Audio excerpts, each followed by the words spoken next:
All right, let's set the scene. We're in New Delhi. It's February 20th, 2026, and we are right in the middle of the fifth and arguably most important day of the India AI Impact Summit.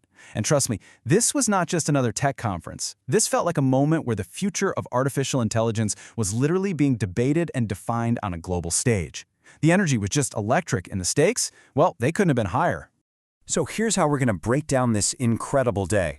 We've got 6 parts. We'll start with the sheer scale of this thing. Then we'll dive deep into the centerpiece, the Delhi Declaration. After that, we'll look at the geopolitical cracks that started to show. Then check out India's own big announcements, feel the amazing energy from the public, and finally, we'll try to answer the big question: what does it all mean?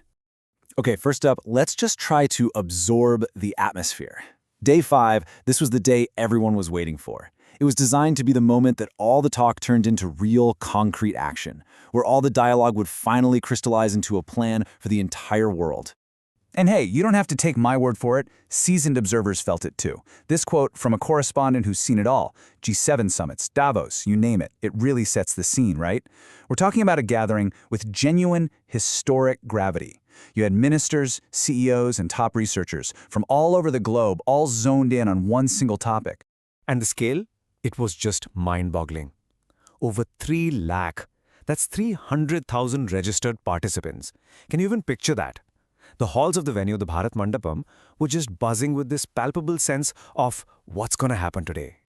So, let's get to the main event of the day, the formal adoption of the Delhi Declaration. This was it. This was the moment everyone was waiting for, the document that was supposed to guide the whole world's approach to AI from here on out. And the global buy-in? Well, it was pretty significant. Over 70 nations stepped up and signed on, committing to this shared vision for how this incredibly powerful technology should be developed and, crucially, governed. But look, this declaration wasn't just a bunch of empty words. It laid out a really clear, really ambitious roadmap.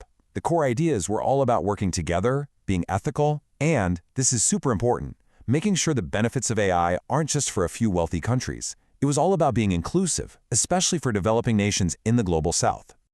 But you know how these big global agreements go. The unity you see on paper, it doesn't always capture the full story. Behind all the handshakes and the smiling photo ops, there were some serious geopolitical tensions bubbling just under the surface. And this right here, this lays the fundamental conflict bare. On one side, you have India pushing this vision of AI as a global commons. You can think of it like a shared public park for technology, right? Something everyone can use and benefit from. But on the other side, you had a very different vision coming from the United States, framing it less like a park and more like a racetrack, a high-stakes geopolitical race where winning is everything. And the American position wasn't exactly subtle. The White House's AI czar, Michael Kratsios, just put it bluntly. His words created this really stark moment of friction, pretty much undercutting the entire cooperative spirit the summit was trying to build. It was a really clear message. And then, to add another layer of drama to this whole thing, there was the elephant not in the room. The world's second biggest AI power, China, sent no senior officials. It was a conspicuous absence that, honestly, spoke volumes about the deep divisions running through the global tech world. So, with these global fault lines pretty much out in the open, India used the platform to do more than just talk. They decided to back up their vision with some powerful, concrete actions of their own. First up, a massive hardware commitment. The government announced plans to add over 20,000 new AI-ready GPUs to its national infrastructure. Now that effectively doubles their capacity. This is a huge deal for giving startups and researchers the raw computing power they need to actually innovate. Next, a crystal clear message on national security. India's Defense Research and Development Organization issued a firm directive. When it comes to sensitive military systems, the country will not rely on foreign AI models. It was a powerful statement about needing sovereign, homegrown AI for your most critical sectors. And then, this really interesting new concept started gaining a ton of traction: small AI. This idea, which was championed by the World Bank, is all about creating efficient, lightweight models that don't need these massive, power-hungry data centers. It's being talked about as a potential answer to a global jobs crisis, letting developing nations innovate without needing giant, expensive infrastructure.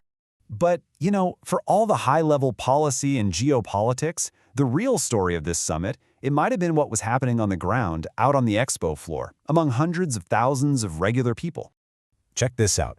This one data point that went viral tells the story better than anything else. The number of people who showed up for just one event, the launch of a homegrown Indian AI company called Sarvam AI, that number was reportedly bigger than the total attendance of the entire AI summit held in Paris the year before. Just think about that. It was an absolutely astonishing show of public excitement. In fact, the public response was so huge, so massive, that officials had to make a call they'd never made before. They actually extended the AI Expo for a whole extra day, just to handle the crowds. It was so clear that this summit had struck a chord, making AI feel viscerally real for a massive audience. So, after this incredible, intense whirlwind of a day, what are the big takeaways? Let's break down what actually got done and then face the crucial question that's kind of hanging over everything.